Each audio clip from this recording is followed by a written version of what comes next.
Hello friends, welcome to my channel law classes by Monika. आज का हमारा टॉपिक है एलएलबी सेकेंड सेमेस्टर के कॉन्ट्रैक्ट पार्ट 2 का उपनिधाता का कर्तव्य, जो कि बहुत ही इंपॉर्टेंट क्वेश्चन है।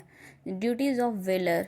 भारतीय संविदा अधिनियम 1872 की धारा 150 में कर्तव्यों को बताया गया है कि उपनिधाता के कर्तव्य क्या हैं उपनिहिती के प्रति, या उपनिहिती का उपनिधाता के प्रति क्या कर्तव्य हैं।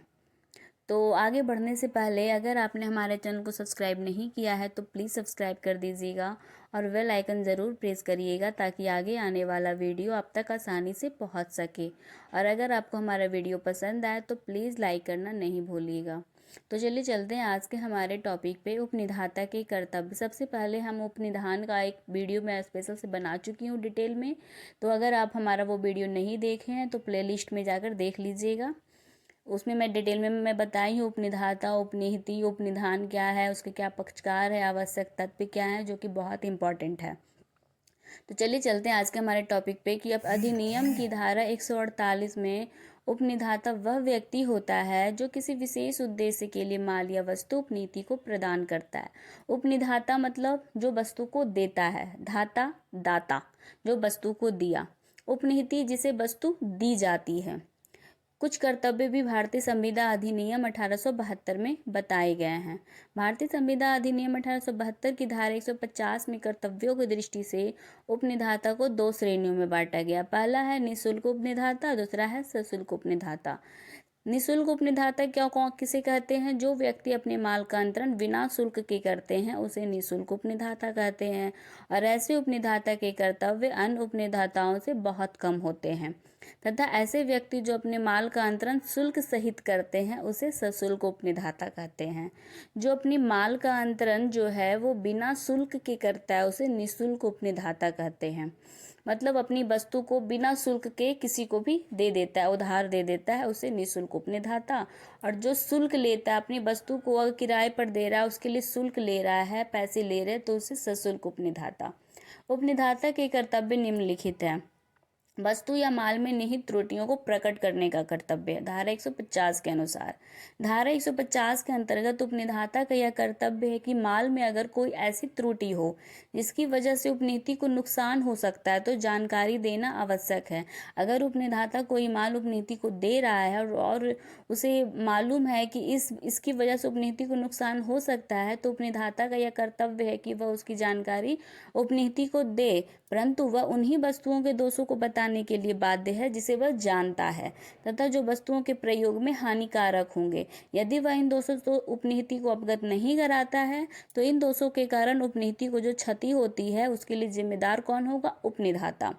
इसमें एक एग्जाम्पल है, क ख को एक घोड़ा उधार देता है जिसके बारे में उसे ज्ञात होता है कि वह घोड़ा दुष्ट है। वह इस बात को प्रकट नहीं करता है कि घोड़ा दुष्ट है। घोड़ा भाग खड़ा होता है, ख घोड़े से गिरता है जिसके कारण उसे चोट लग जाती है। उठाए गए नुकसान के लिए क जो है वो ख के प्रति उत्तरदायी होगा। जो भी ख को क्षति पहुंची थी उसके लिए वह जिम्मेदार होगा, चाहे उसको उसको उसे पता भी हो या न हो, उसके लिए उसे कोई मतलब नहीं है, उसे ख को भरपाई करनी होगी। दूसरा है आवश्यक खर्चों के भुगतान का कर्तव्य। धारा 158 के अनुसार उपनिधाता का यह कर्तव्य है कि वह उपनीति को उन सभी खर्चों का भुगतान करे जो पारिश्रमिक लिए बिना किया गया हो, जो कार्य को करने के लिए उसके द्वारा खर्च किए गए हों। मतलब उपनिधाता का कर्तव्य है कि वह उपनीति को अगर कोई वस्तु दिया है और बिना पारिश्रमिक लिए, मतलब मेहनताना नहीं लिया, और उपनीति जो है वो उस कार्य को करता है, तो जो भी खर्च होता है उपनीति का, उपनिधाता उसे भुगतान करेगा। जैसे अपना घोड़ा ब के अस्तबल में बिना पारिश्रमिक को रखने को तैयार हो जाता है, वह पारिश्रमिक नहीं लेता है, ये अपना घोड़ा बी के अस्तबल में रख देता है। तो बी जो है वो घोड़े को दाना पानी जो घास वास जो भी खिलाता है उसमें उसका जो खर्च होता है वो ए जो है वो उसको भुगतान करने के लिए बाध्य होगा। तीसरा है क्षतिपूर्ति करने का कर्तव्य। धारा 159 के अंतर्गत यदि किसी उपनिधाता ने कोई माल निःशुल्क दिया है तो उसे अधिकार होगा कि वह किसी भी समय ऐसे माल को वापस ले ले, चाहे ऐसा माल विशिष्ट समय या उद्देश्य के लिए ही क्यों न दिया गया हो। तो यह कर्तव्य होता है कि उसे उपनीति को जो क्षति हुई है उसे भरपाई करना होगा। जैसे रमेश अपनी साइकिल 10 दिन के लिए कमल को चलाने के लिए निःशुल्क देता है, ठीक। रमेश जो है वो 7वें दिन कमल से साइकिल वापस ले लेता है। कमल को 3 दिन के लिए 10 रुपये प्रतिदिन के हिसाब से साइकिल लेनी पड़ती है।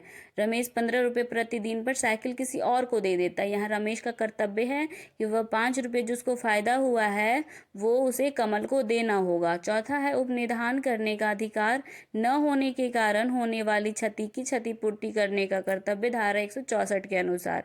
यदि उपनिधाता ने ऐसी वस्तु का उपनिधान किया है जिसे वापस कर पाने या उसे किसी अन्य व्यक्ति के द्वारा वापस लेने हेतु निर्देशित करने का अधिकार उसे नहीं था, तो उपनिधाता इस कारण उपनीति को होने वाली क्षति के लिए उत्तरदायी होगा।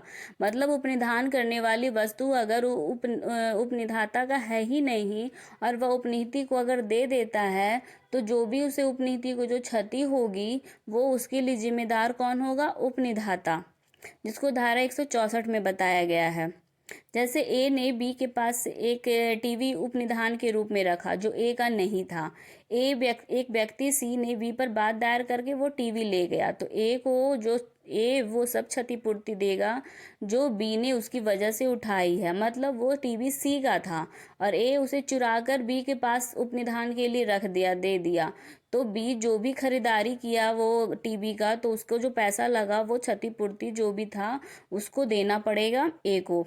Thanks for watching my video. अगर आपको हमारा वीडियो पसंद आए तो प्लीज़ चैनल को सब्सक्राइब करिएगा, बेल आइकन ज़रूर प्रेस करिएगा ताकि आगे आने वाला वीडियो आप तक आसानी से पहुंच सके। और हमारे वीडियो को लाइक ज़रूर करिएगा और शेयर ज़रूर करिएगा।